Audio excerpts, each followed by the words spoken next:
ఈరోజు దేశ స్థాయిలోనే మెడికవర్ హాస్పిటల్స్కి ఒక ప్రత్యేకమైన గుర్తింపు గౌరవం దక్కింది. వైద్యం అనేది యాంత్రికంగా చేసే వృత్తి కాదు. పేదలకు, కష్టాలలో ఉన్న సభ్యులకు మానవత్వంతో కూడిన వైద్య సహాయాన్ని అందించినప్పుడే మిమ్మల్ని నమ్ముకొని వచ్చిన పేషెంట్స్కి న్యాయం జరుగుతుంది.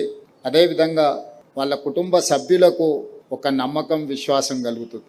వైద్యులు వ్యవహరించే తీరు, ఆ హాస్పిటల్ నిర్వహించే విధానమే సగం పేషెంట్స్కి సమస్యల్ని పరిష్కరిస్తుంది. అందుకే ఈరోజు మెడికవర్ హాస్పిటల్స్, మెడికవర్ యాజమాన్యము బాధ్యతతో మానవీయ కోణంలో వృత్తిని నిర్వహిస్తున్నారు. కాబట్టి ఈ దేశంలో అత్యంత వేగంగా 2వ తరం ఈరోజు వైద్యంలో రాణించి ఫైనాన్షియల్ డిస్ట్రిక్ట్లో 25th హాస్పిటల్ని ఈరోజు ఇనాగ్రేట్ చేసుకోవడం జరిగింది. గతంలో నేను వరంగల్ హాస్పిటల్ ఇనాగ్రేషన్కి వచ్చిన, ఈరోజు ఫైనాన్షియల్ డిస్ట్రిక్ట్లో మీరు ఏర్పాటు చేసిన ఈ రకం కూడా నేను హాజరైన.